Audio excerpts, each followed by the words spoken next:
So I don't know about you, but personally, I'm a really big fan of Canon, but there's a few things that I think that they could work on, and that's kind of what this video is going to be about. I'm going to point out what I believe are their biggest weaknesses, and if maybe they're on the right track to fix them, and if not, I will give my advice on how I think they can fix it.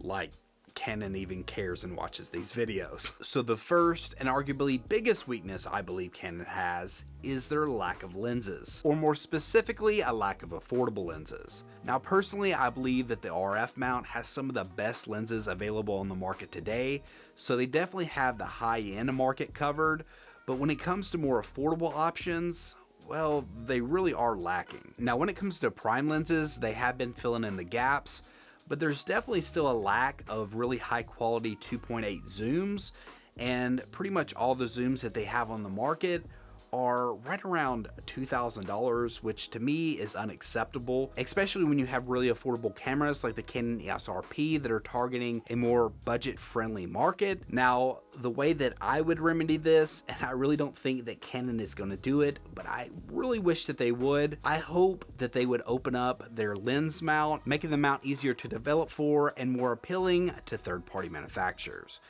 I think what Sony has been able to do with Tamron and also Sigma has been absolutely incredible and has been one of the biggest selling points for Sony, and I really wish that Canon would follow suit.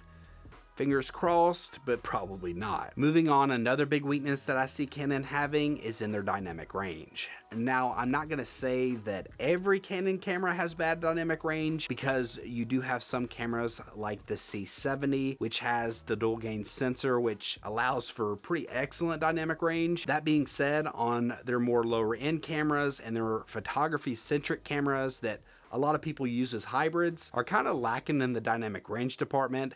Now, when it comes to photography, that's not quite as big of a deal, at least in my mind. I feel like when you're working with RAW files, you can get about as much dynamic range as you want out of it, or at least as much as I would want. Maybe you feel different.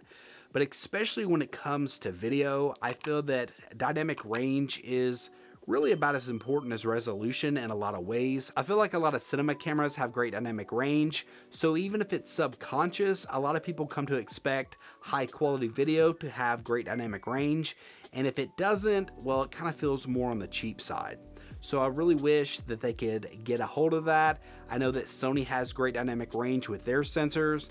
Now, one thing that gives me hope is that Canon is starting to develop more stacked sensors and backside illuminated sensors, at least what we're hearing from rumors. Now, I feel like that maybe that's not going to completely solve things, but at least makes me think that Canon is really working on developing their tech. Now, sticking with the video side, and a lot of these complaints are going to be more towards the video side, because honestly, I think that Canon has a lot of the photography side pretty much taken care of, and maybe to a lot of you that's the most important side, but as video becomes more dominant in a lot of ways, I think that they really need to step up their video game.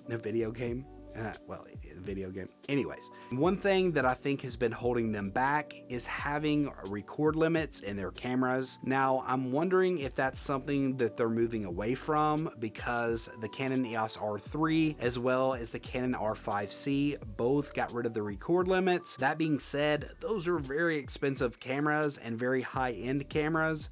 I would love to see that same philosophy move down to some of their, say, mid-range or even lower tier cameras. Get rid of that 30-minute record limit altogether. There's no longer a tax on cameras with over a 30-minute record limit, so I really don't think there's an excuse to have it in at this point. Now, sticking with the video, I do feel like they could use more picture profiles in their video, as well as adding 10-bit to all their color profiles. So even if you're not in a log profile, I think that you should have 10-bit video. Now, I know you really don't grade too much when it comes to standard profiles, but I do think having 10-bit even in those standard profiles is helpful in case maybe a shot is a little bit more blown out than you would like it to be, as well if you would like to add a little bit more dynamic range and do a little bit of creative changes.